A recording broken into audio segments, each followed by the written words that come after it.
Well, everybody, with Namm 2025 in the rearview mirror, I want to sit down with you all and talk about what are my favorite guitars from this year's Namm season. Let's get into it. I'd love to hear from you guys down below in the comment section as to what are your favorite guitars from this year's Namm season.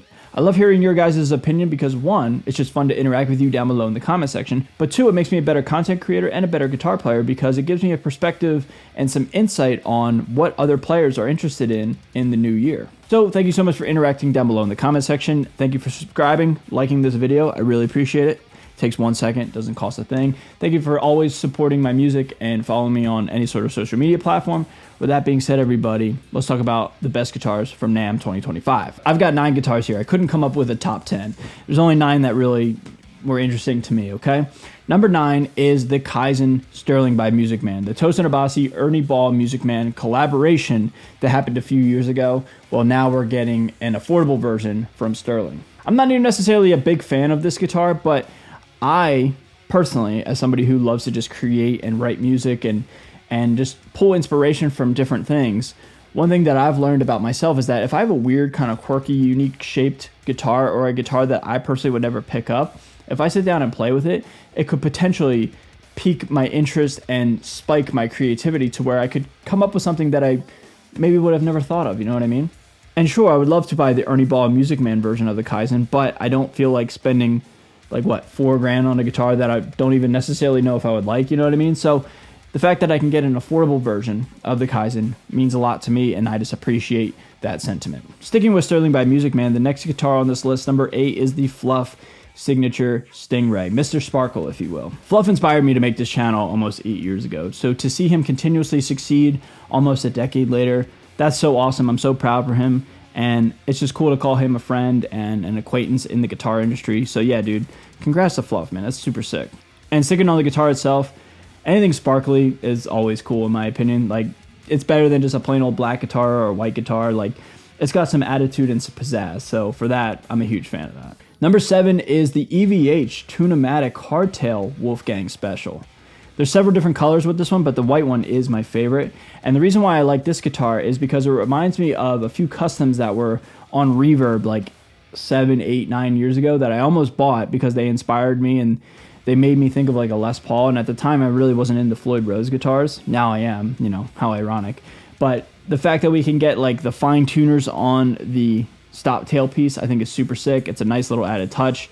It's a little added feature that, you know, makes it, I don't know, a little quirky, a little bit more unique. And I don't know, it's just something different from EVH. Eddie Van Halen is and probably forever will be my favorite guitar player of all time. And to see the brand continuously do its thing and continue to grow, almost 5 years since he passed away, you know, anything EVH I will always support. Number 6, Dean Guitars. I love Dean Guitars, man. I love being on the artist roster myself.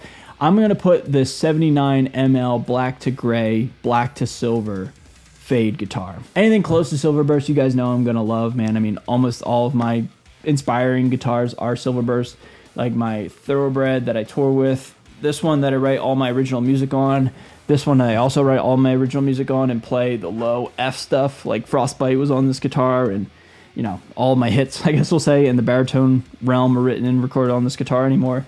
So yeah, dude, anything Silverburst, I'm a fan of. I really want one of these. I would love to get one of them.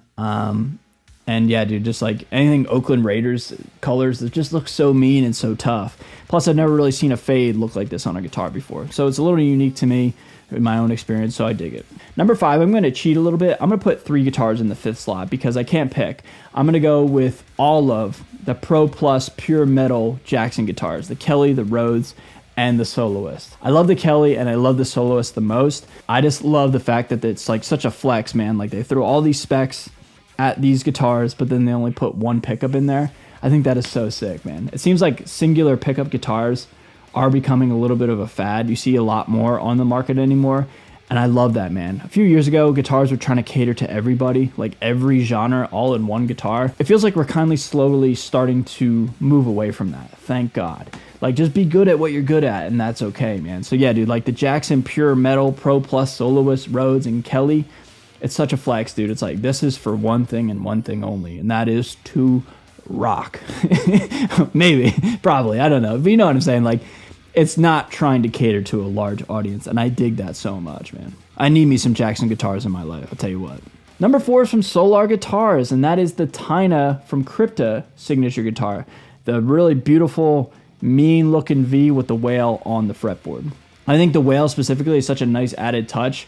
It's elegant, it's classy, and it's not like the traditional Solar Guitars logo on the 12th fret. There's nothing wrong with that, but I'm just saying, like, it's a nice little tip of the hat to the player, and it like makes it more of hers. Tyna rips, Krypto rips, so it's cool to see that band and see her get the recognition she deserves. And she did a great job of like designing it. It's tough, it's mean, it's very metal. It's like a nice mixture of everything. You know, I think it's a really great job designing a guitar for the player. Number 3, you guys knew this guitar was going to be on the list, and that is the Dean Morningstar. Specifically, the import model, the Silverburst model for $750. Dean Guitars has always been good to me, and to see them roll out something new in 2025, I'm a huge fan of, and especially at an affordable price, and especially with my favorite finish of all time. Now, I'm not naive to the fact that if and when I do get one of my own Morningstars, the Silverburst ones, I'm not naive to the fact that I'm probably going to have to do some upgrades and modifications, most notably the Floyd. I do believe they come with Floyd Road Specials, and that's kind of a bummer, but, you know, it is what it is. It's $750, so if I spend another $300 on a great bridge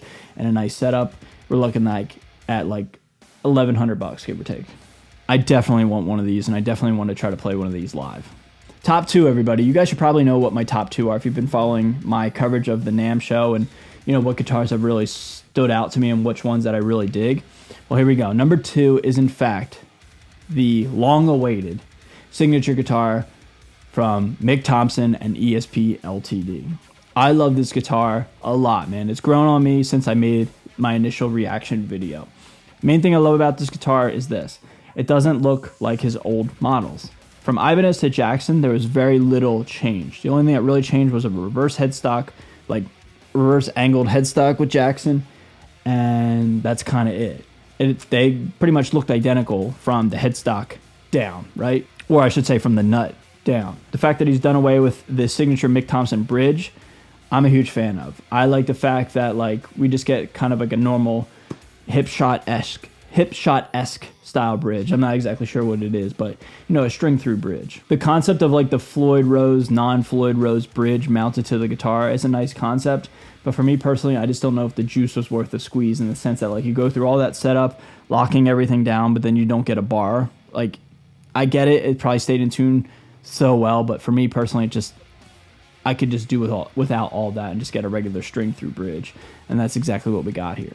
Is the fact that it only has one pickup. Again, similar to what I was saying in the beginning of this video, one pickup guitars seem to be somewhat of a new trend here in 2025, and I love that, man. Like, it's such a flex. Like, yeah, you don't even get a neck pickup. What are you gonna do about it? Just rock, just play it, you know? Like, I love that so much. It's so sick. So congrats to Mick Thompson and congrats to ESP LTD.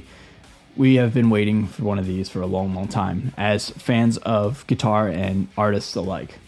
But number 1, you guys should know what number 1 is, right? I was drooling over this guitar when I covered it in my reaction video when it was announced. It is from Charvel Guitars, and it is the super stock relic super strat looking thing. I love this guitar so much. This and the Morningstar are the 2 guitars that I really want to purchase for myself here in 2025. I love everything about this guitar. I love the cream DiMarzios. I love the mixed matched Gibson speed knobs that really shouldn't belong on a Fender style body. I love the relicing. I usually don't like the relicing, but I'm a huge fan of that aesthetic. I mean, my Jim Root, you know, naturally real relics guitar looks just like this guitar. So, you know, it's kind of lame. I do understand it's kind of lame, like you buy a guitar pre-relic that's kind of like for posers. But for me, I like that because like I would just play the hell out of it and continue to beat it up and relic it myself from just playing it, traveling with it, and throwing it around and, you know, throwing it in a trailer or in the bus night to night whenever I'm traveling and touring, right? All that to say, man, I love that guitar so much, and that is definitely the one I want to purchase the most. It is my favorite guitar from the Namm season of 2025. All right, everybody, that's going to do it for my list. What do you guys think of my thoughts and opinions? I would love to hear from you guys down below in the comment section. Again, new music coming out tomorrow. It's called Girls Night. I can't wait for you guys to check it out. It's going to be sick. You guys are going to crack up at the video. It's going to be awesome. All right, everybody, with that being said, interact with me down below in the comment section. I'll meet you down below there, okay? I love you guys so much. See you guys in the next video very, very soon. Later.